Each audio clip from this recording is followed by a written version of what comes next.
Hello, anyone and everyone listening to this podcast at this time. This is Sher Kuinu, and it's the Contemplative Currents podcast.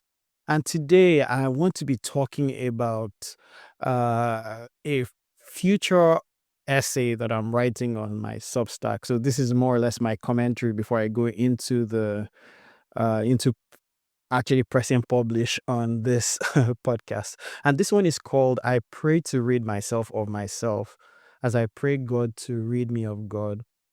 And this was partly inspired by a lot of what's going on in the emotional space with those around me and myself also.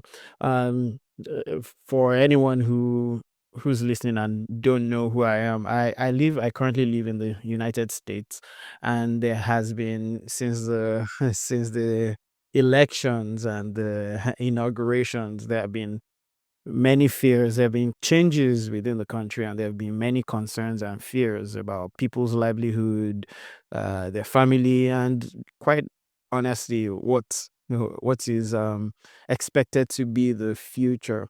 And a lot of what's going on has been, has hit people differently. And for me, in my contemplative practice and in how I am processing what's going on, I've begun to obviously look within myself for answers, or more or less look within myself for a place that I can sit, for that place where I can feel rested, or that place where I can actually be at rest. And I found this quote by Adyashanti, and he said, "Something happens when you peel back all the false notions of yourself. You think you're going to find some sparkling, wonderful version of you, and when you peel it all back, there's nothing there." And for once again, depending on how one looks at this coin, one can look at the side of the coin that says, "Oh my gosh, there's nothing there. That's scary." But there's the other side of the coin, or even the whole coin itself, where you realize that in essence there is nothing to nothing. And I know this, once again, this sounds very, it could sound very poetic, but really, when one gets rid of oneself, and I will talk a little bit about that in this episode. But when we get rid of ourselves, we see that most of what we call how we see the world is built on how we perceive ourselves. Or rather, the mind creates the identity, the self structures, the identity structure, the self referential form, the ego. And then the ego, who's the character in in this play of life, then goes through life as either a victor or a victim of circumstances, that is. And so I find that there's a way of looking, and it's an interesting way of looking. In my article, in the essay that I'm writing, that's going to be on Substack probably after I post this episode, I write how in truth, you're not going to even understand what I'm talking about if you've not come to that place of deep searching, if you have not come to that place of actually trying to peel back the layers of who we think we are, or what we think we are. And it's in the pulling back of the layers, that we find that spot, that safe, sweet spot. And when I say safe, sweet spot here, um, it's, once again, language would never do any of this description. Language would not never do it justice. Uh, in finding ourselves, or in finding that sweet spot, what we see is that, please permit me to use the word God here. God was at the center of everything. And when I say God being the center of everything, and if you've read any of my posts, you would see I'm not talking about a God that's sitting somewhere in heaven, or the sky daddy, as some would say. That's not what I'm talking about. I'm talking about this mystery of all things, this mystery of life, the mystery that holds all things together. However you look at together here. Um, so we find when we peel the layers of ourselves, what we find is this this mystery. I sometimes I sometimes refer to this as the weirdness, you know. So once again, this idea won't make any sense until one tries to uh deconstruct our preconceived notions of life, or what we think life is. And this is kind of where I almost always put a note of caution. See here, for the most part, we've gone through our lives, most of our lives believing, or believing ideas and concepts about why we're on earth, what we're doing on earth, whether there's a mission or no mission on earth for us to accomplish. We've Our pastors, our communities, our parents, our society at large have whispered into our ears about what we are supposed to believe, how we are supposed to live, how we are supposed to move, and ultimately what success does look like. But when we start to deconstruct these ideas, when we start to peel back the layers of these ideas, to find ourselves, there's something else that's so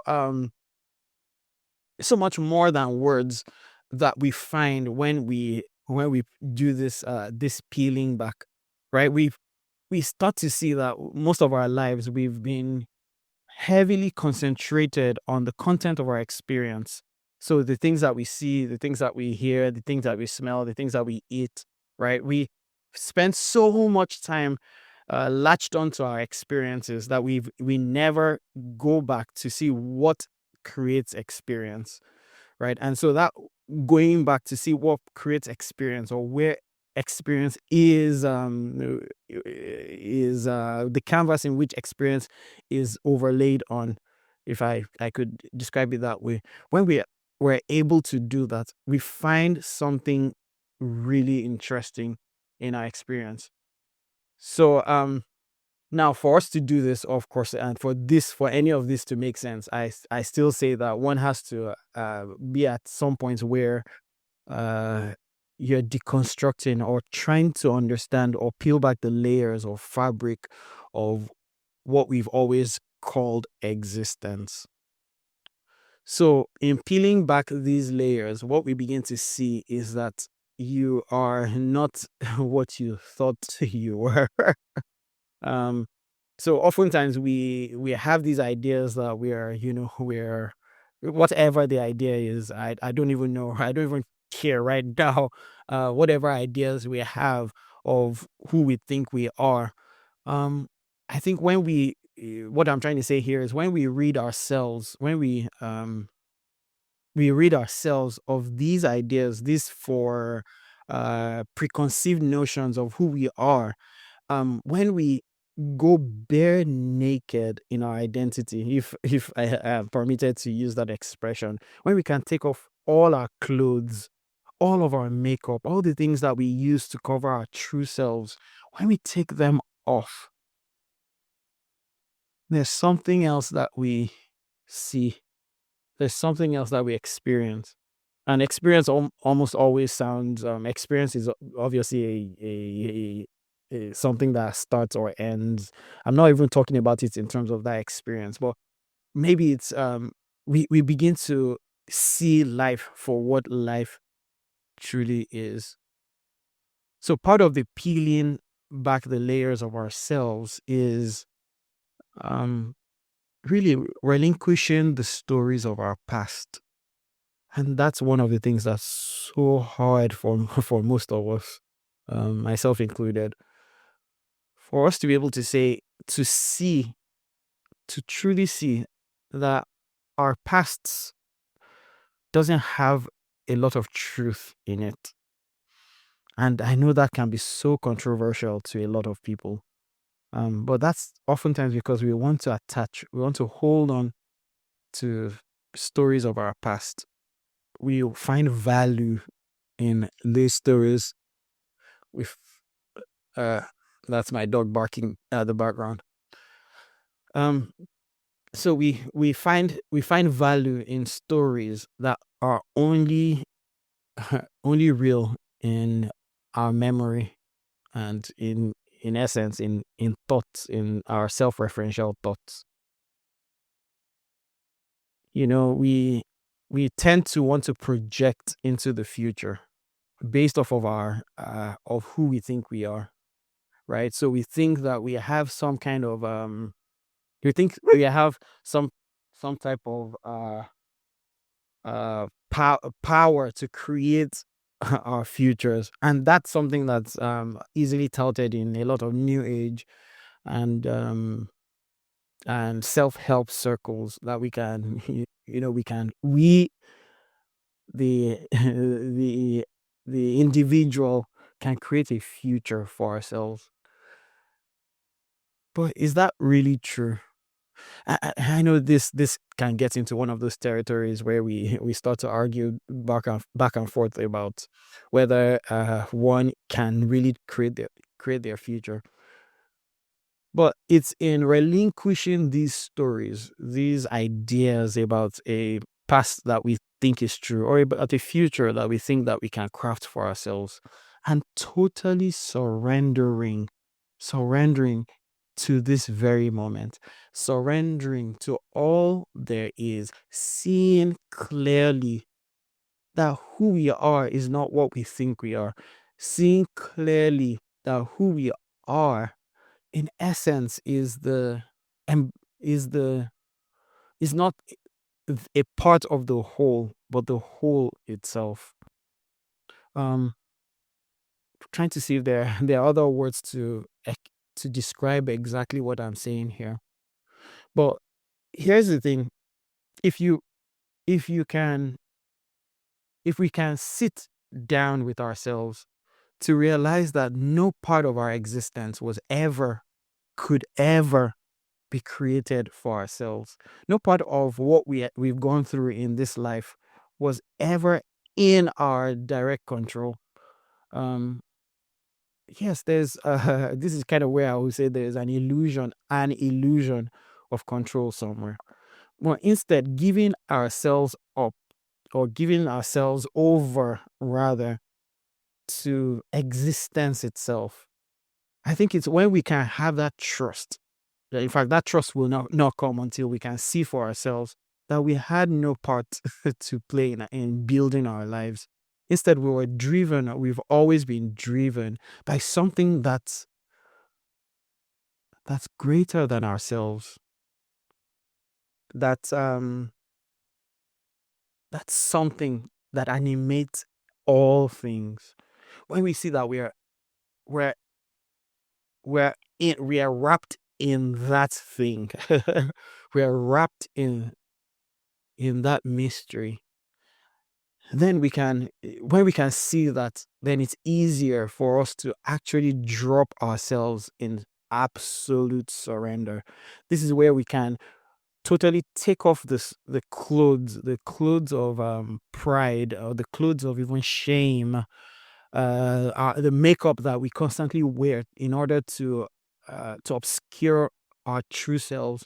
And then we can go back to that pre should I say, the prehistoric time, when in the Garden of Eden, when we were not ashamed of anything, where we could run around in nakedness, knowing that our glory was covered by God. I'm talking about God here, and the other part of this total surrendering, like what Meister Eckhart would talk about, or how he said in his sermon 52. I pray God to rid me of God. Even the very idea of God is one that we want to totally drop.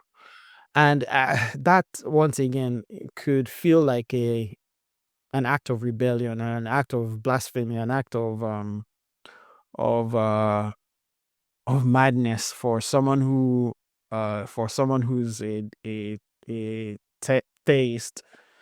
Um, but when we see that, in essence, for the most part, and for most of history, we've created God in our own image, and that's easily seen when we see that our ideas of God are only created in the mind. They're self-created ideas. When we can see that these ideas are self-created, if we can if we could totally drop any and every idea of God and allow the mystery to pick us up from that idea of unknowing, of not knowing anything about God, perhaps we will be surprised at what we find in this as the expression of this mystery. I always like to use the word mystery here because with mystery, when I talk about mystery, or when I use the word mystery, it's not I'm not referring to something that should not be solved, or something that can never be solved, even though it could never be solved. I'm referring to something that's greater than any concept that the mind can concoct. So when we read ourselves of God, then we find God. When we read ourselves of the self-created identity of ourselves, or what we say we are, when we can totally let go of the ideas of ourselves and allow life to blow us, to move us, um, to actually blow us in whichever direction, which obviously is countercultural to what a lot of self-help narratives would push. Then we'll find, or we may find, that we indeed, or every single move in our lives, every single action that we ever took, every single step that we took, every step I take, I can't say my mind right now, but every step that we have ever taken and that we will take had nothing to do with us. I find that there's a resting that comes out of that identity, or that recognition rather. I hope I hope this makes sense. I want to leave us with a quote that I found from Cory Muscara. It was in a recent post, something he posted on Instagram. I think it's a quote by Aja Cha, and it says, "If you let go a little, you will have a little peace. If you let go a lot, you will have a lot of peace. If you let go completely, you will have complete peace." I'll read that again. If you let go a little, you will have a little peace. If you let go a lot, you will have a lot of peace. If you let go completely, you'll have complete peace. But what is it to let go? What is it to let go? What does it mean to let go? And how can one completely let go? Maybe I should start with, what is it that what do we hold on to? We tend to hold on to everything, the ideas, our ideas, our beliefs, our uh, our concept of how things should be, how life should be, how we should be, how our friends should be, how our partners should be, how life should treat us or not treat us. But I want to say it. There's there's a there be there becomes this feeling of being crazy, if I should put it that way, realizing that we can totally let go and let every one of our actions be guided by something that's totally outside of ourselves, and we've just lost the art of it. For some people, this letting go, this complete letting go, sounds like passivity, like, oh my god, you mean I shouldn't do anything? But I want you to point out to you a for many children, or I'll use this example from many many children and mammals generally, is when a child is born, right? They by themselves know how to find uh, the breast of the mother to suck. Nobody teaches a child to suckle on a nipple. No one teaches a child how to eat. The child didn't have to learn to eat or not eat. There's I want to use the word force here, even though this sounding interesting, but there's a force that guides and that moves through everything. What if we could give up, or give ourselves over to that mystery? Well, first we have to let go of ourselves, totally let go of ourselves, and now allow each and every moment to blow us. And when I say blow here, more or less, let each and every moment lift us and take us in the way we should go. At first, it's going to be difficult because we've learned to trust ourselves, even though a lot of the times we failed. We failed ourselves. But when we let go, when we allow life to life, perhaps we may be taken care of in ways that we never ever, um, we never imagined. In my last essay, the previous essay, I gave examples of Nelson Mandela and Viktor Frankl, who, despite being in really hard times, for Mandela, he was in jail, in prison. For Viktor Frankl, it was in a concentration camp, and they they surrendered themselves, even despite their situations and their conditions. But it's in this surrender that we may start to see the oneness, to properly see this. No, I shouldn't use the word properly here. Maybe a better expression is, our eyes begin to be open to seeing the film trick, to seeing the illusion that's been playing all along at the back of our experience. We begin to see that something moves and controls.